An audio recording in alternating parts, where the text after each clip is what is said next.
Hey, this is Rob, and welcome to another edition of Classic Micros.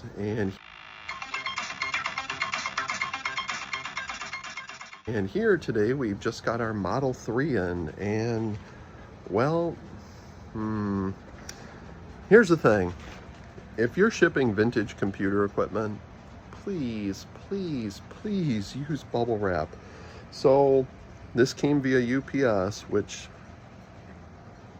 all right, in a big box, okay, with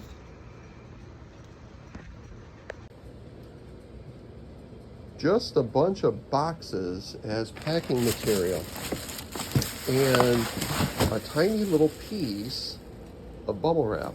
Oh, and this piece of plastic here, but it came in this big box, and well, she doesn't look like she survived the trip very well. So here's the Model 3. Not what I had ordered. Looks like it took a couple of good hits. And then I don't know what's going on with this screen here. I don't know if it took a hit so bad that it knocked the phosphor off it. That is amazing. So good old number 11 here, and she's in pieces. We'll open it up here in a bit and see what kind of damage. Now, one of the things you're going to want to do, especially if you're in a cold winter state like Michigan, like I am, is when you get your equipment in, let it sit for a little bit. And if you have a heater or something to put it in front of, not too hot right away, but just maybe some air going across it or whatever, you're going to try to get it up to room temperature, and you're going to try to get any condensation that might come from the cold weather from bringing it in. Now, good old number 11 here had a little bit of condensation. Now I put it in front of the heater here for a little bit. So she's gonna hopefully be coming around here shortly. It's really filthy too. All right, so it's been a few hours for number 11 here since it's warmed up. In fact, it's the next day. I just let it sit and had other things, hence the change of clothes. So I moved it over to the table here. Now, while I was looking at it, there's something odd I noticed about the drive, the floppy drive. So let me show you this. All right, so here we go. So I don't know if you can see it, but there's something stuck in here. I don't know what it is. I grabbed the tweezers so we could do this. Oh, look at this nonsense.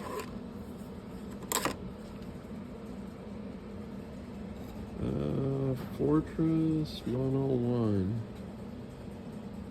version 4. Well, probably not good to put a 3.5-inch floppy inside of the 5 1/4 floppy, which is now capable of shutting. All right, so let's go ahead and get this sucker flipped around and start disassembling it. All right, so it looks like to get into number 11 here, I flipped it up on its side, and it looks like the case splits. So examining the bottom, looks like we got a series of screws to remove. 1, 2, 3. Oh, well, what's kind of left of that one? Doesn't look like that. There's a screw there anymore. And let's see, 1, 2, 3, 4, 5, 6, 7, 8, about 9 screws, I think. So let me go ahead and get those removed, and then you'll be able to we'll open the lid, and you can assess the damage with me. All right, so I have slipped it back down on its side, and out of the 9 or 10 screws I was supposed to remove, this is what we got. About 4 that were there, and then there were some that tumbled around inside. And I think that's it. So I think we're ready. I'm going to position the camera, and then we'll go ahead and lift it off. All right, so here we go. Let's open the lid. Maybe. And see what we got. Ah, sounds terrible. Can't seem to get the lid off. There's something else holding it on. Oh, there it goes.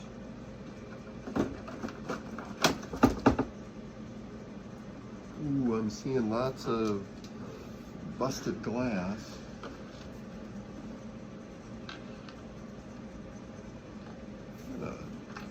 There's my piece of foam. Alright, so looks like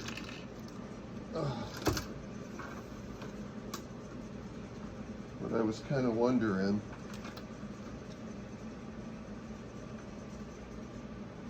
Oh, it seems stuck somewhere.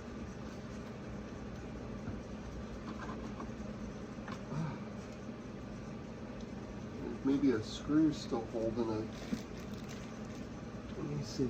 Oh, there might be. Hold on.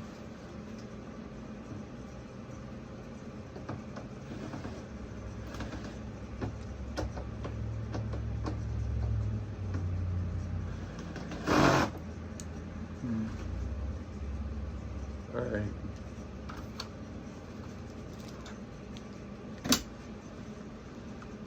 Hang on a sec while I grab a screwdriver. All right, I think I got it. Let's see.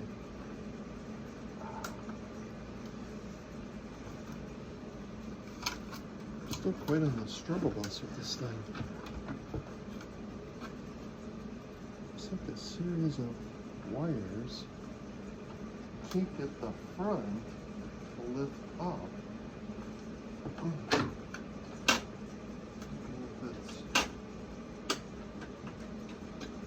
Oh, I'll be darned, there's another one. Hold on, found another screw. All right, got it. It was hard to tell because the case is busted and a couple of them are holding, or two were holding. So, looks like, let me start unplugging here. Here, let me get the camera so I can show you what's going on. All right. So down inside of here, you can see, hold on, I'm gonna flip the camera. Okay, so this is where that one wire was I just unpulled. If you can see, it actually broke the back of the tube off. So that was a heck of an impact. Yeah, wow.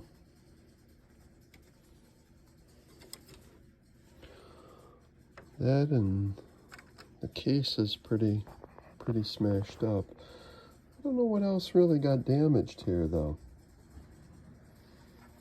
Outside of that grueling impact, wow, you can see where it really took a hit. There's Tig Kitten down there. Hi, Tig. Tig. So, always there to help. All right. So, at least we found what the issue is here. Now our next course of action here is to figure out how to get this tube out of here. All right, so looks like there's a board up in here. Ah, there's a plug. Here we go. One plug out there. We got that wire disconnected, and I think that should be it. I think we should be able to separate the base. Let me do this. And the top piece. Watch out, Tig Kitten. Alright. And there it is. So, wow. And the case is cracked to bits. blown apart. So yeah, there it is. Well, that's too bad, but at least we know where to start here. So next, what I'm going to do is we're going to go ahead and we're going to remove the tube from here, since it's no good anyways, and document the wires on the back of the yoke here, and see what our next step's going to be. So, all right, so you got to see what happened to good old number 11 here. I'm going to go ahead and work some TV magic and go ahead and get the tube and all that removed, and tune in for a later episode to see where we're at with good old number 11. Take care, and I'll see you in the next one.